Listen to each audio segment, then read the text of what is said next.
Vignette 18, a rice sandwich.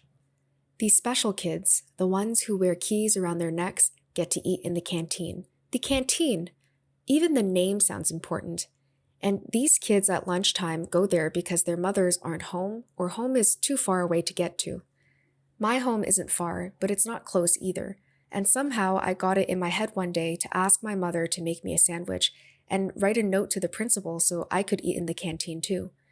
"Oh no," she says, pointing the butter knife at me, as if I'm starting trouble. "No, sir. Next thing you know, everybody will be wanting a bag lunch. I'll be up all night, cutting bread into little triangles, this one with mayonnaise, this one with mustard. No pickles on mine, but mustard on one side, please. You kids just like to invent more work for me."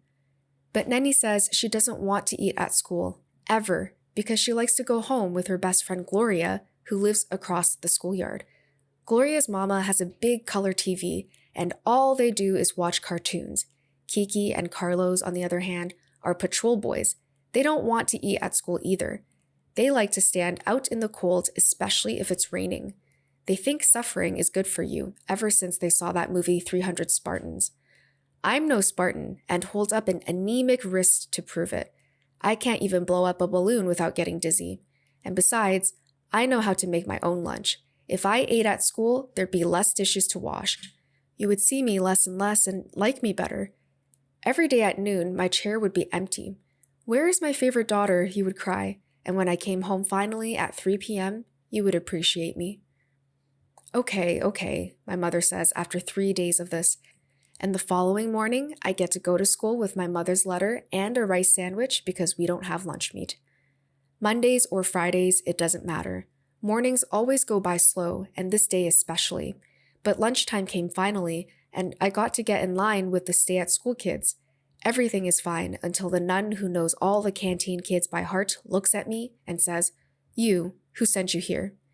And since I am shy, I don't say anything, just hold out my hand with the letter. "This is no good," she says, till Sister Superior gives the okay. "Go upstairs and see her." And so I went. I had to wait for 2 kids in front of me to get hollered at, one because he did something in class, the other because he didn't. My turn came, and I stood in front of the big desk with holy pictures under the glass while the Sister Superior read my letter. It went like this: "Dear Sister Superior, please let Esperanza eat in the lunchroom because she lives too far away and she gets tired. As you can see, she is very skinny. I hope to God she does not faint. Thanking you, Mrs. E. Cordero." "You don't live far," she says. "You live across the boulevard. That's only 4 blocks, not even. 3 maybe. 3 long blocks away from here. I bet I can see your house from my window. Which one? Come here. Which one is your house?" And then she made me stand up on a box of books and point. "That one," she said, pointing to a row of ugly 3 flats, the ones even the raggedy men are ashamed to go into. Yes, I nodded, even though I knew that wasn't my house, and started to cry. I always cry when nuns yell at me, even if they're not yelling.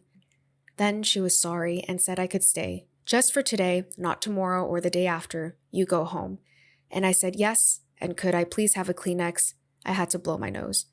In the canteen, which was nothing special, lots of boys and girls watched while I cried and ate my sandwich, the bread already greasy and the rice cold.